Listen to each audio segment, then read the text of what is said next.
What's going on, everybody? Opie here, back in again with the X3 drop deck profile.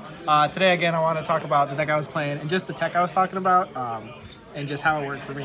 So the tech today, I was testing out Jinzo.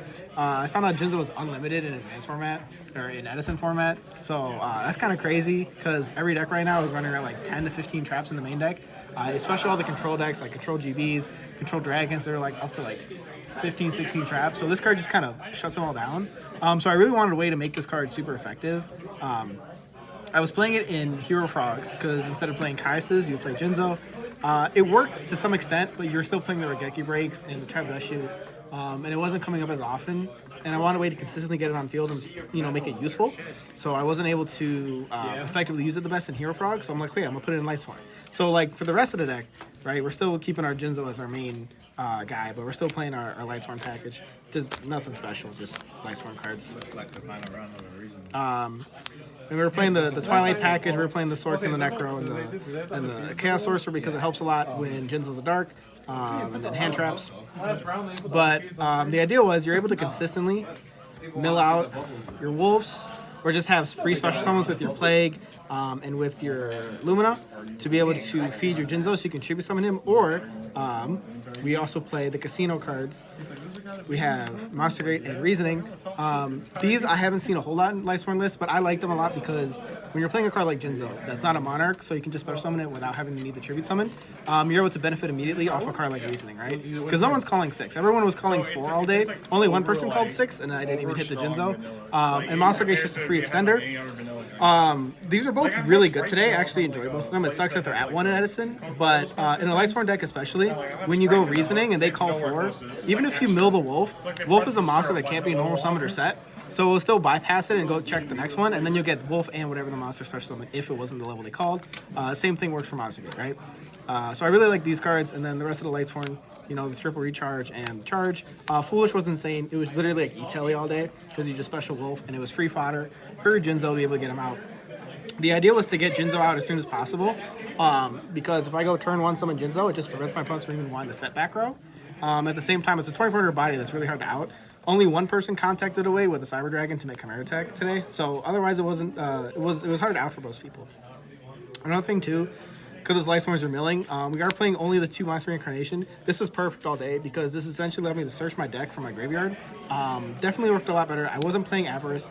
I don't think I would play Avarice. I might play a 3rd Reincarnation because sometimes I'd mill both, and I was kind of SOL with that. But a lot of times you're either grabbing JD, Honest, or Jinzo just to get your plays going. And then, of course, the rest of the spells is just generic good cards. I am playing 2 traps in the deck, even though it's Jinzo. Trap Dust Shoot is just too good to not play. And then we are playing the 1 Call. This card's really good because I can go Call, target Jinzo, and then Jinzo turns this off, so then this isn't a weakness anymore. It's really good when your opponent goes space your back row, and then you chain the Call, especially the Jinzo. It's insane. That actually helped me out today against my Blackwing matchup. It was just a free card. But that's why Jinzo, I think, needs to be more heavily explored in Edison format, because I think it's insane. It worked really good today. I just had unfortunate matchups with Lightsworn just milling all my good stuff and milling out sometimes. So, but that's it for the main. For the side, pretty standard. Two.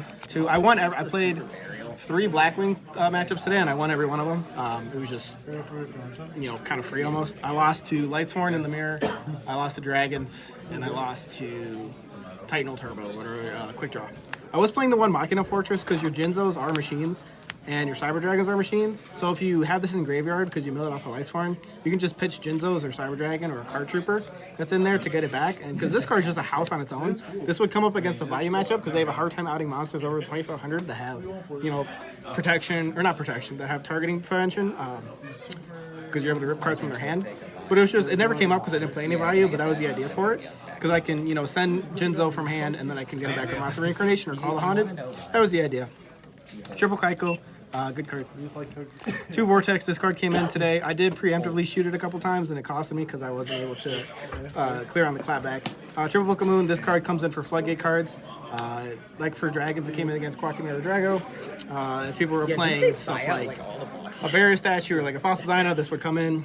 And then Mind Control, and that's 14. And the Spicy Tech for all the GB matchups that I didn't play today, you play the 1 Bestiary in the side. The reason for the Bestiary in the side is because if you Brain Con, You're just whatever it giving is. me $1 instead. If you brain con one of their Glad Beasts and then swing with it, and you can tag out into your own bestiary, and then you just pop their own macro with it, which is kind of free.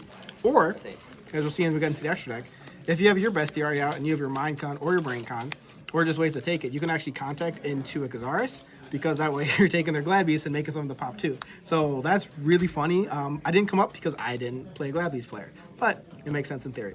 The extra is pretty standard. Nothing super fancy about these. Just cards that might come up. This card was helpful. And you're just spamming out him. That was mostly the 2 cards that I made most of the time. This card is easy to make because Jinzo is a dark. So, but yeah, that's the deck profile. That's just the idea. Play Jinzo more often. I think it's a good card. Thanks for watching. Peace.